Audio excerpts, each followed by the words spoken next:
दुर्गा फुजा मोदायनि बासा भारताव सुबुंफोरनि गोसोनि लुबैनाय गांनाय उखैनायखौ सुफुंनो थाखाय मोदाय मोदायजोखौ सिबिनाय मोदाय मोदायजोनि बोर मोननो थाखाय फुजा खालामनायनि बिदिन्थिया गोबांथार जोबनो गैयै।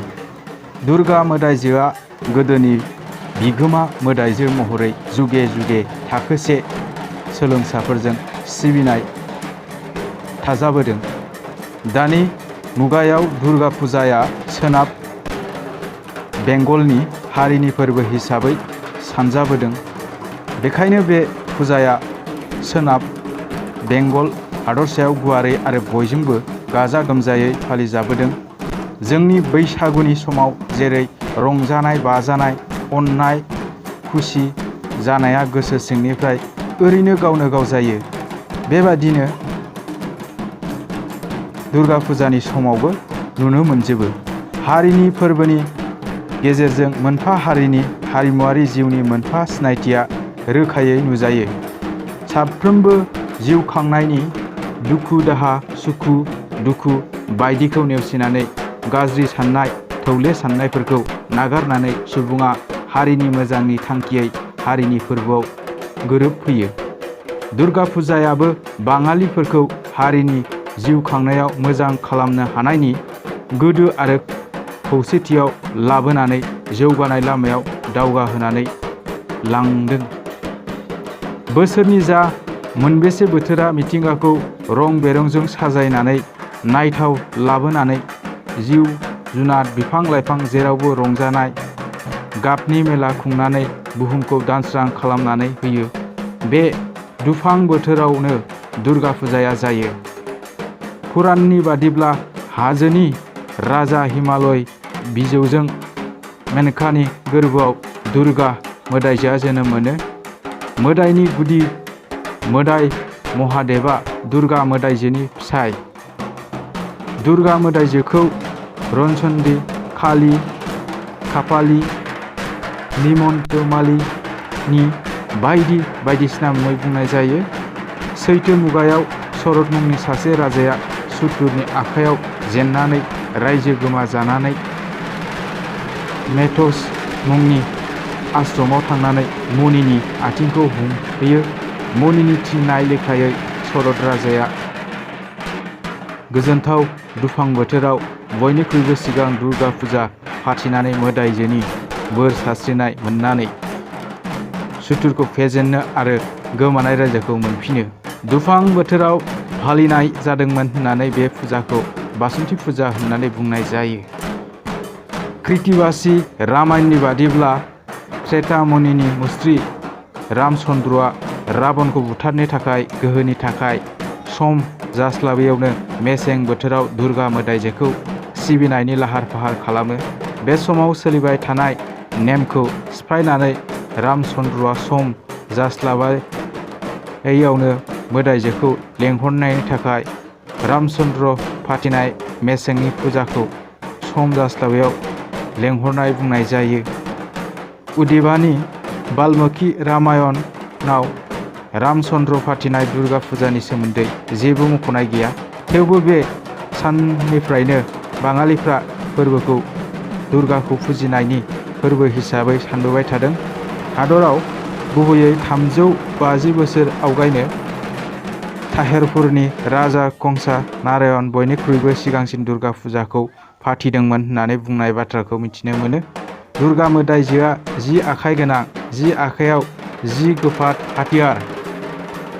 सिंहनि बिखुङाव गाखोनानै बियो जोबोर गोहो गोरा महिषोरखौ बुथारनो थियारि। बिनि आगदा फारसे दोहोन दौलतनि बिगोमा मोदायजो लक्ष्मी आरो सिद्धिदाता गणेश, आगसि सोलोंथाइनि बिगोमा मोदायजो सरस्वती आरो गोहो गोरा मोदायजोनि सान्थ्रि गाहाय कार्तिक।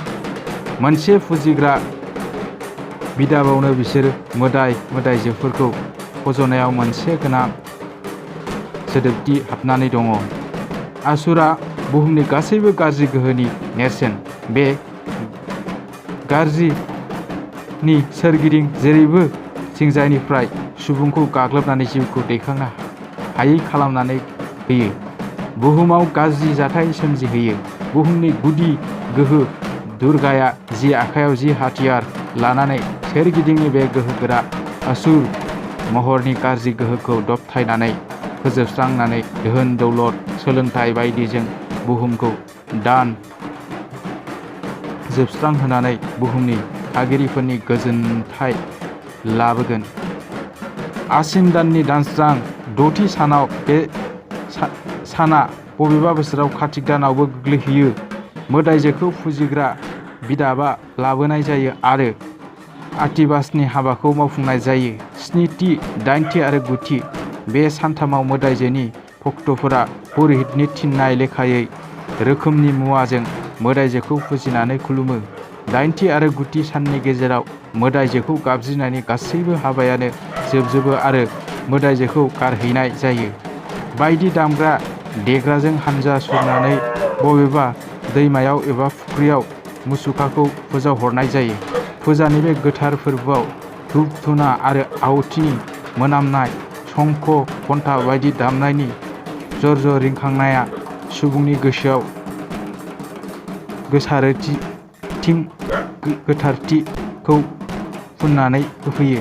हिंसाफोरखौ नागारनानै भक्तफोरा मोदायजोनि आथिङाव खर' गंग्लायनानै गोहो सोलो बोलो सोलोंथाइ धोन दौलत बियो।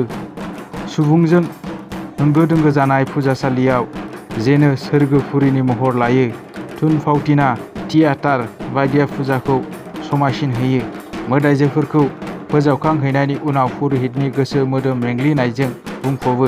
गोसोआ गिलिर जायो। भक्तफोरनि गोसोआवबो फोजावहैयो गोनांआव दुखु सोमजिहोयो। बाङालिफोरा बाय बाहागिफोरजों गोदना गोबानानै गावजों गाव अननाय गाहाम हामलायनाय जासिलायो। बे फोरबोआ बिजया मुङै मिथिजायो। दुर्गा फुजाया थारै मोनसे धोरोमनि फोरबो, नाथाय दानि समाव बयबो थाखोनि हिन्दुआनो मदद होनाय थाखाय बियो मोनसे गोथार समाजारि फोरबो जानानै फैबाय। सुबुं गोरोबलायनाय फोरबोमाया बेनि हाबाखौ ओरैबायदि गुवार बायदि बेखौ बाङालिफोरनि हारिनि फोरबो हिसाबै सानजायासै। आथिखालाव आसामनिबो गुबुन गुबुन जायगायाव दुर्गा फुजा जासै। दुर्गा फुजाया सानब्रैजोंनो जोबो। बेनिख्रुइ बारा सान फुजा जाया। बाङालिफोरनि गेजेराव बेनिनो गुमुर गोनां मोनसे सल' दङ।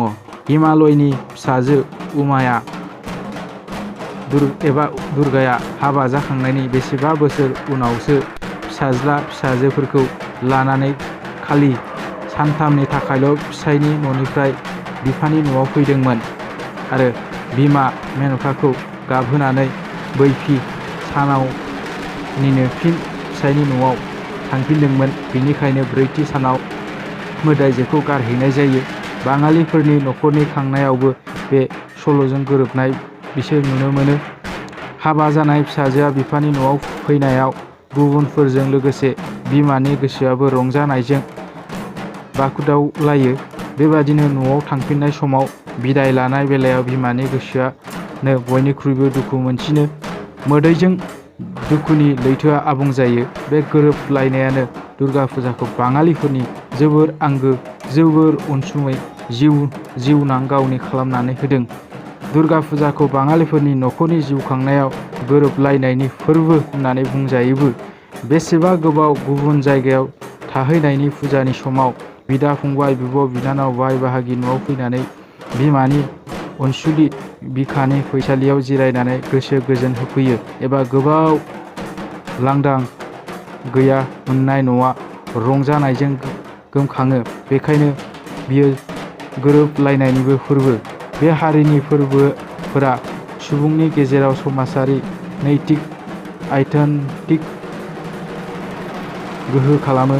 खौसेथि गावजों गाव सोमोन्दो जालायनाय बिसुगिदिखौ फोजाखांनानै होयो।